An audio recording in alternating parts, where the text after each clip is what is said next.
So I wanted to do a follow-up video to my previous video on, Beto O'Rourke, Alexandria Cortez, and why Trump is a liberal's wet dream. And the fact of the matter is, what people don't understand is Donald Trump has basically done the opposite of what he said. He's delivered for people, primarily he's delivered for the black and Jewish communities in the United States, not the white working class.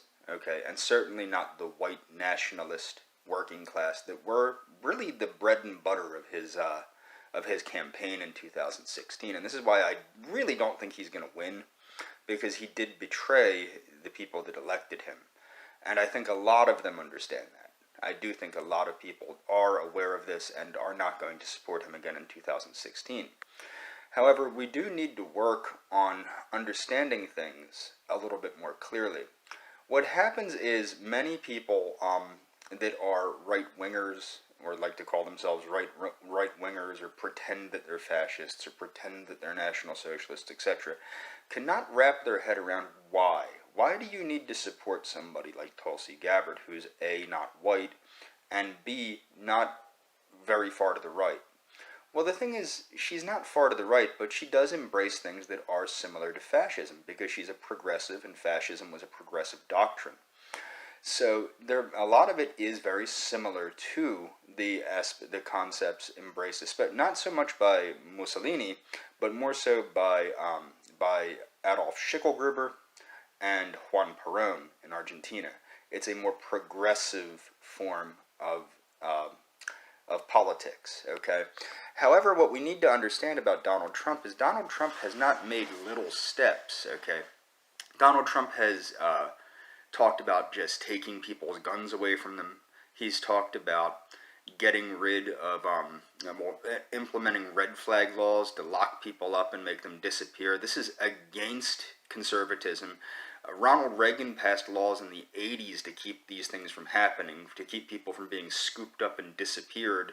I mean, it was bad, and it's getting worse, and it's going to get worse under the Trump administration, especially if he gets reelected. We don't need red flag laws, and I'm not against forced hospitalization. If somebody needs to be forcibly hospitalized to protect them and to protect those around them, I'm all for that. I'm not for forced medication therapy, but I am for locking somebody up and keeping them from harming themselves or harming the public. Okay, but there is due process in that. It's called a petition to 302. Okay, so there is due process in that. Now, what people need to understand too is Trump has not only delivered for the other side, meaning the Jewish community and the black community, he's also declared war on, quote, white supremacists, which are what? What's a white supremacist? Well, the problem with that is it's a very vague term, and anybody could fall into this. And like Tulsi Gabbard has stated on a number of occasions, yes, if somebody's causing for violence, by all means arrest them and put them in prison or put them in an insane asylum or whatever. Nobody's arguing that. Jared Taylor even says that. David Duke probably would agree with that. You can't have people threatening violence left and right, okay, regardless of their political beliefs. And that's the biggest problem, is I don't think anybody that's acting in a sane way would be against taking these people and locking them up if they're calling for violence, but not people that are expressing political ideas regardless of how unpopular they are. So the other thing is Trump has not done anything to protect the white working class. He's not gotten rid of affirmative action. Of course, he didn't say he would, but he's not done anything to protect the white working class, which was the bread and butter of his campaign in 2016. So my point is, and I'm going to leave links in the description to numerous people and their views on these topics, and also Jared Taylor's views on President Trump in a succession back from when he was in support of Donald Trump through now, where he admits Donald Trump is useless, okay?